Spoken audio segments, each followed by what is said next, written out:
이제 그런 관계입니다. 세 번째, 기술 세 번째, 담는 것이 담기는 것의 상당 부분을 뽑아내면 담기는 것은 아무것도 남지 않게 됩니다. 담는 것이 상담자라면 상담자의 생각이 너무 많이 주입이 돼버리면 담기는 자는 말을 안 해버리거나 숨겨버린다는 거죠. 환자가 너무 오랜 기간 정신분석을 받으면 그 분석의 의미를 잃게 됩니다. 정신분석이라고 하는 것은 매너리즘에 빠지기 쉽습니다. 자칫 잘못하면. 그래서 이제 저는 어떤 사람들은 한 번이라도 뭐 이렇게 상담받다가 분석받다가 떼면 안 된다. 화요일날 상담하면 그날 못 오면 수요일이나 목요일로 해야 된다 그러지만 저는 한 번도 그래 본 적이 없습니다. 그냥 넘겨요, 일주일. 저는 내 나름대로의 방침이고 의도가 있습니다. 정신분석도 나는 어떻게 생각하냐면 삶의 일부라고 생각합니다. 생활의 일부가 돼야 된다고 생각합니다. 특별한 시간이 아니에요. 물론 우리는 특별하게 만든 시간이죠. 어떤 치료적 환경과 굉장히 다른 환경과는 다른 특별한 상황이죠. 그럼에도 불구하고 특별하지만 또 특별하지 않아야 합니다. 왜? 그것이 삶의 일부처럼 편안하게 다가와야 된다는 거죠. 상담도. 근데 너무 특별하게 해버리면은 보통의 우리 삶에 못 들어와요. 그 특별은 보통과 함께 섞여야 되고 그 보통은 특별을 껴안아야 되고 그래서 담는 것과 담기는 것이 돼야 돼요. 특별한 것과 보통의 것. 개인과 집단이 담는 것과 담기는 것에 짝이 돼야 된다는 거죠. 정신분석도 마찬가지예요. 그래서 뭐 몇 주를 뭐 결석한다든가 뭐 한참 있다 온다든가 이거는 안 좋지만 무슨 일이 있어가지고 빠지면 자연스럽게 그 다음 주로 넘기는 거죠. 그리고 이제 때로는 이 사람이 좀 쉬었다 할 필요가 있다 그러면 또 쉬기도 합니다. 왜? 그것은 삶에도 마찬가지라는 거죠. 내가 최종적으로 의도하는 것은 뭐냐면 당신은 상담 없이도 정신분석 없이도 잘 살아가는 사람이 성공인 거죠. 그렇잖아요. 그것이 최종 목표라 그러면 매달릴 이유가 없다는 거죠. 네 번째, 기술 네 번째. 결혼생활 내에서 성생활이 담는 것과 담기는 것 간의 관계의 대부분을 차지해서 부부가 함께 할 수 있는 다른 활동을 위한 공간이 없을 수 있습니다. 반대로 다른 성생활을 제외한 활동들이 대부분을 차지해서 성적 욕구를 충족하기 위한 성관계의 공간이 없을 수 있습니다. 이 얘기는 뭐냐면은 담는 것과 담기는 것이 적절한 관계를 맺어야 되는 거지. 기생관계가 돼서는 안 된다는 거죠. 서로 독립적이면서도 상호 보완적인 그런 관계가 돼야 된다. 그래서 이제 149쪽 밑에서 넷째 줄 보면은 결국 그렇게 하기 위해서는 기억과 욕망을 버리라는 거죠. 기존의 시스템에 매여 있으면 안 돼요. 그래서 여기 보면 기억은 따라서 분석과의 정신분석 작업에서 무언가 부적절한 것을 표상합니다. 기억을 떠올리고 자기의 이론을 떠올리고 자기 생각을 떠올린다는 것은 현재 안 풀려서 그래요. 현재 안 풀리니까 이제 근거를 마련하려고 하는 거죠. 환자와 가까운 관계에 있는 사람들은 환자에 관한 많은 기억이 있기 때문에 환자를 진단하는 데 한계가 있습니다. 너무 친밀하거나 아니면은 이제 너무 가까이 있는 사람이 분석을 받으면은 그래서 분석과 피분석관의 사이에는 너무 가까이 있는 게 좋지 않습니다. 그런데 이제 피분석관은 너무 가까이 하고 싶죠. 그렇잖아요. 가장 자기를 잘 알아주고 가장 편하고 너무 가까이 하고 싶은데 너무 가까이 하다 보면은 불필요한 컴플렉스들이 많이 생겨요. 그래서 결국은 분석 관계가 형성이 되지 않습니다. 그래서 이제 적절한 이제 그 거리가 상당히 중요하죠. 그래서 뭐 이중관계라고 보통 얘기를 하잖아요. 그 다음에 150페이지 기술 다섯 번째는 뭐죠? 감정이 너무 강하거나 또는 표현 처기가 너무 경직돼서 전달된 감정에서 상대가 어떤 감이나 생명력도 느끼지 못한다. 너무 정서적으로 격해 있다면 이제 그것에 함께 그 컴플렉스에 전염돼서 함께 빠질 수가 있다는 거죠. 그래서 때로는 이런 얘기를 해요.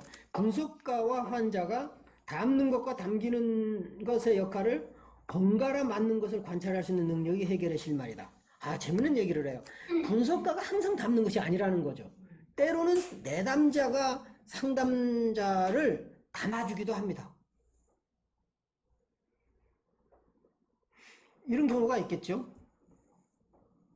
무슨 일로 해가지고 그 상담이 끊어졌어.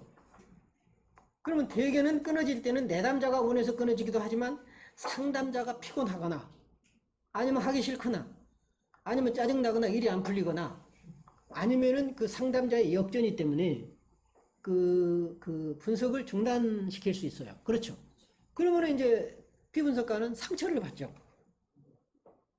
응? 그런데 이제 오히려 상담자가 그것을 그 상처를 안아주기보다 오히려 피분석가가 그 분석가를 안아주면서 내가 이해합니다. 당신이 그럴 수밖에 없었던 그때 상황을 내가 이해합니다. 그것을 말로 표현 안 했지만 마음으로 안아주면 그 역할이 바뀐 거죠. 그런 경우는.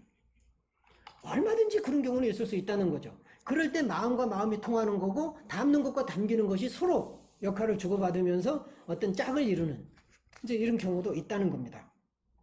152쪽 기술 6번째 신비주의자와 집단의 모델을 얘기하죠. 이것도 담는 것과 담기는 것이죠.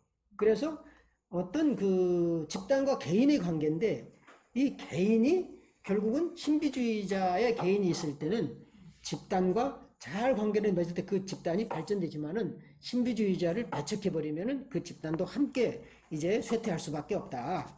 그것도 이제 담는 것과 당기는 것의 관계 속에서 이해할 수 있다는 거죠. 그 다음에 이제 153페이지 기술 7. 예수와 그가 속했던 집단 간의 관계는 신비주의와 집단 간의 갈등 중에서 가장 극적인 형태를 띈다. 그래서 이제 예수님과 그 제자들의 관계를 이제 신비주의와 집단 사이의 관계로 쭉 이제 이 설명을 하기도 합니다.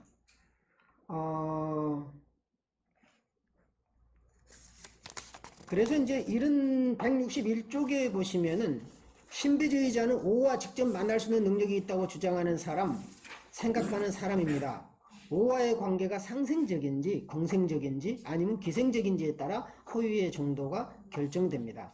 우리는 오가 오와의 상생적이냐 아니면 공생적이냐 아니면 기생적이냐에 따라서 거짓말을 향하느냐 아니면 진실을 향해 가느냐가 결정된다는 거죠.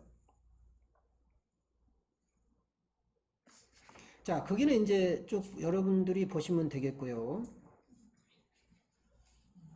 여기 이거는 이제 볼 필요가 있는데 162쪽 보시면은 밑에서 6째 줄 보시면은 뭐죠? 분석은 분석가의 사무실에서 이루어지고 분석에서 일어나는 사건은 정서적 상황으로 그것은 그 자체로 진화하는 하나의 오와 또 다른 진화하는 오가 만난 장소. 이 말이 뭔 말이죠? 진화하는 하나의 오와 또 다른 진화하는 오가 만나는 어렵죠. 이것은 환자의 오와 상담자의 오가 만나는 사건이라는 뜻입니다. 그러니까 뭐냐면은 나의 오가 있고 상대방의 오가 있죠. 그리고 그 오는 더욱 큰 오에 속하는 거죠. 그러니까 이제 이것이 이제 융은 그런 얘기를 했어요. 셀프가 이제 융의 제자인 그 에딘저라는 사람이 있어요. 그 에딘저는 소위 소우주적인 셀프가 있고 대우주적인 셀프가 있다. 즉 개인적인 셀프가 있고 원형적인 셀프가 있고 초월적인 우주적인 셀프가 있다고 그랬어요. 그래서 그것을 큰 자기, 그렇죠? 내 안의 자기는 작은 자기 이렇게 부르기도 하거든요. 그래서 두 사람의 변화하는 오, 진화하는 오가 함께 만나는 것이 바로 치료고 어떤 분석이다. 그런 얘기를 합니다. 정신분석가에게 163쪽 정신분석가에게 지름길은 존재하지 않는다. 빨리 가려고 하는 길은 없어요. 정신분석가는 경험이 쌓여가면서 메시아적 아이디어를 뭐죠? 직관할 수 있을 것이라고 소망하거나 또는 이러한 소망 자체가 메시아적 아이디어를 담아내는 컨테이닝 그런 체계라는 점을 인식할 뿐이다.